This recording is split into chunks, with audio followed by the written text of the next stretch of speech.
Benvidos todas e todos a este novo tutorial de GZ Tutoriais. Son en Taquitos e no tutorial de hoxe vou vos a traer os conceptos básicos que usaremos en Photoshop. Ben, para crear un arquivo en Photoshop sobre o que traballar, o primeiro que temos que facer é clic aquí en Archivo, Nuevo, e unha vez en novo aquí podemos elixir a anchura, a altura, a resolución, o modo de color e o contenido que vai ter o fondo que se crea por defecto no noso documento.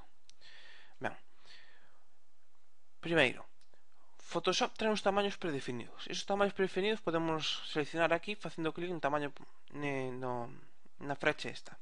Facemos clic e traenos tamaños papeles de Estados Unidos, papeles internacionales, de fotografía, web, dispositivos e móviles, películas e vídeo.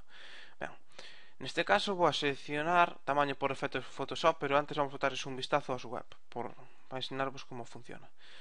Se eu agora aquí selecciono web, despois teño que irme aquí a tamaño. E en tamaño aparecen as distintas proporcións que se soen usar normalmente para traballar na rede. Ben, como podes ver aquí aparecen unhas cuantas, pero bueno, estas non serían todas as que hai. En verdade hai moitísimas máis. E despois, según o que se queira facer, un documento tendrá o seu propio tamaño, a súa propia anchura. Non sempre teñen que usar estas proporcións que veñan aquí establecidas. Bueno, para este tutorial o que vamos a usar é o tamaño por defecto de Photoshop, que nos sirve perfectamente. Conceptos a ter aquí en conta. Bueno, na anchura e na altura, que sepades que aquí está posta en centímetros, pero nós podemos colocarla en píxeles, pulgadas, centímetros, milímetros, puntos, picas e columnas.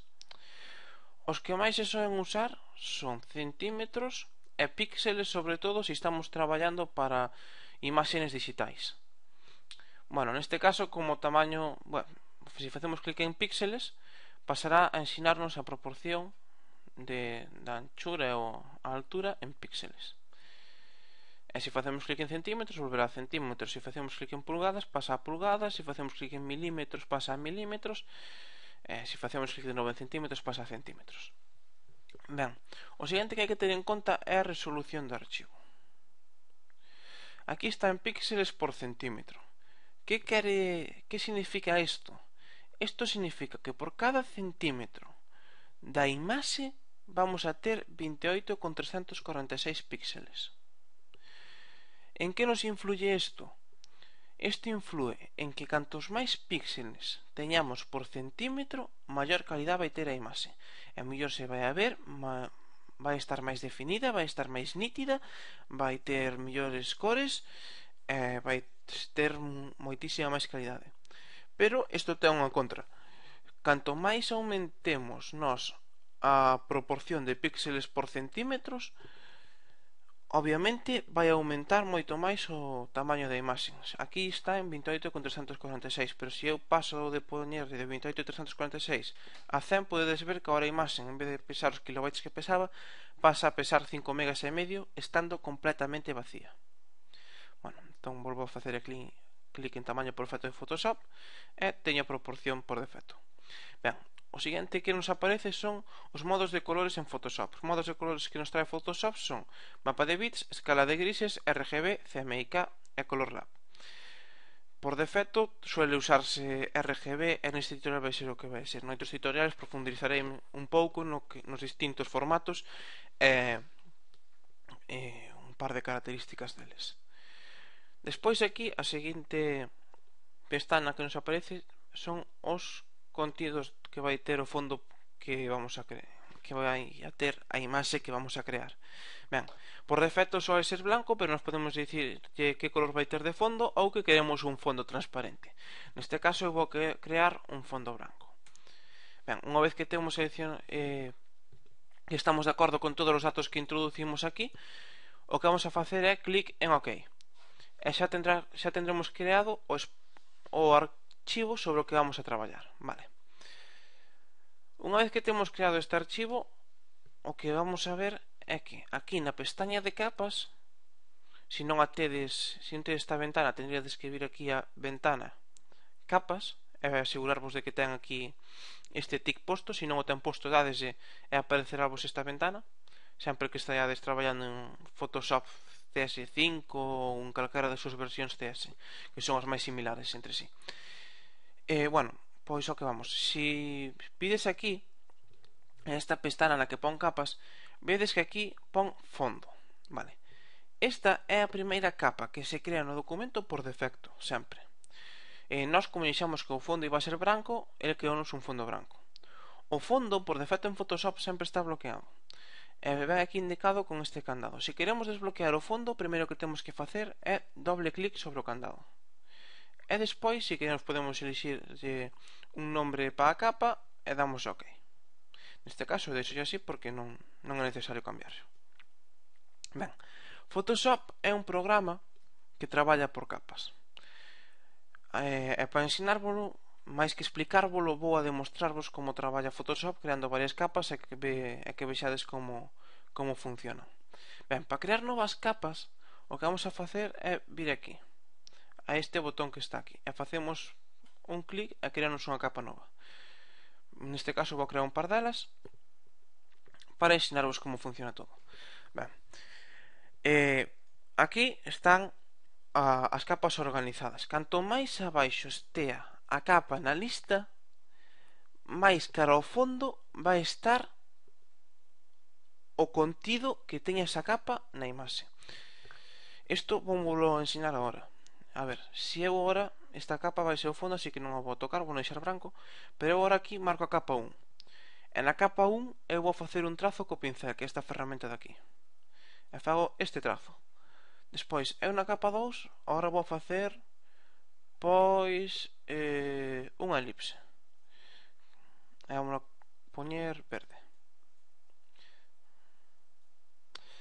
Na capa 3 vamos a facer pois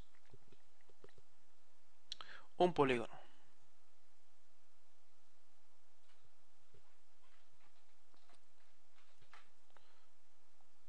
Aí está. A ver, vamos poñelo dentro. Aí está. E despois aquí vamos a facer que podemos facer? Pois un rectángulo. Vamos a colocar de outra cor, vermello. Ok. Ben, nestes momentos non hai nin nada que se estea solapando, pero si empezo a colocar unhas cousas encima de outras e de saber que unhas están máis hacia o fondo e outras máis hacia nós. Así que se eu empezo a colocar así, vamos a cambiar de esta cor, que se non se ve ben. Aí está. Ben, se eu coloco unha encima de outra, veredes que o que máis cara ao fondo aparece sería o trazo que fixe no pincel na capa 1. E o que está máis cerca de nós é o cadrado que fixen nesta capa, que é a capa superior, a capa que está máis arriba que o resto. Mentras que aquí o polígono amarillo que fixen, se o coloco aquí, vedes que está por debaixo da capa 3, que é a capa na que está o cadrado, e que está por encima da elipse, que é a capa 2, que é esta de aquí. Vale, entón isto, aínda que así a simple vista diredes vos, bueno, sí, e isto ten en verdade moita utilidade. A verdade é que ten moitísima utilidade, porque isto permítenos separar o traballo que facemos en capas.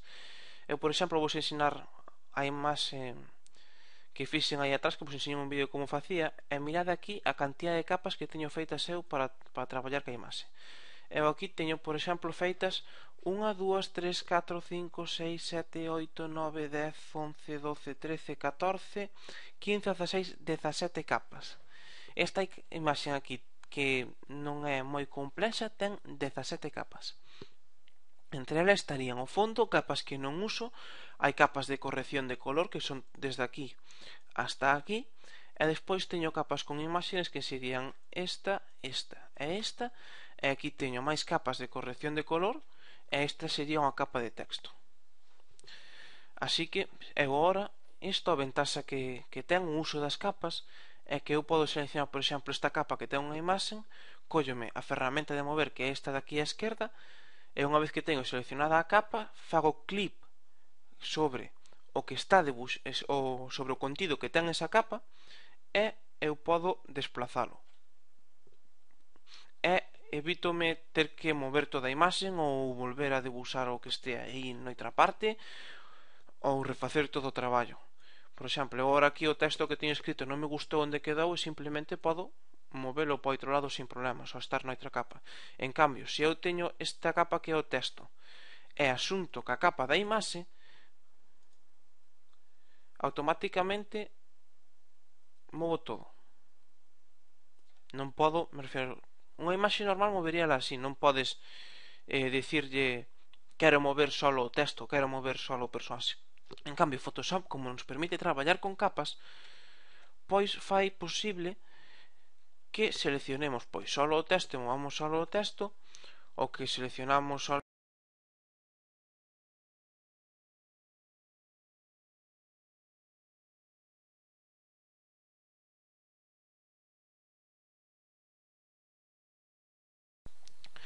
Bueno, este tutorial vou deixar aquí porque senón vais a facer moi longo. Así que, en resumo, o que hai que ter claro é que Photoshop permítenos establecer tamaños predefinidos que trae el, ou os tamaños que nos queiramos, o tipo de color, a resolución, o formato da imaxen, e que é un programa que traballa por capas, que isto é algo moi importante. Nos seguintes tutoriais o que farei vai ser ir aumentando estes conceptos básicos, porque isto é unha parte moi pequena, pero que YouTube non permite facer tutoriais de máis de 10 minutos, e xa isto vou a ter que partir, e considero que é mellor facer moitos tutoriais e cortos que facer un tutorial ao mellor de media hora no que explique todas as ferramentas e no que se vos faga moi pesado, difícil de ver. Considero que facendo así cousas pequenas en pouco tempo queda mellor, máis claro que se fixera moitísimo de golpe en moito tempo. Bueno, espero que vos gustase este tutorial, que vos sexa de utilidade, que vos sintades con ánimos a probar a empezar en Photoshop, porque é un programa de diseño impresionante, e que vos gustase o tutorial. Veña, vémonos noutros tutoriais. Hasta outra.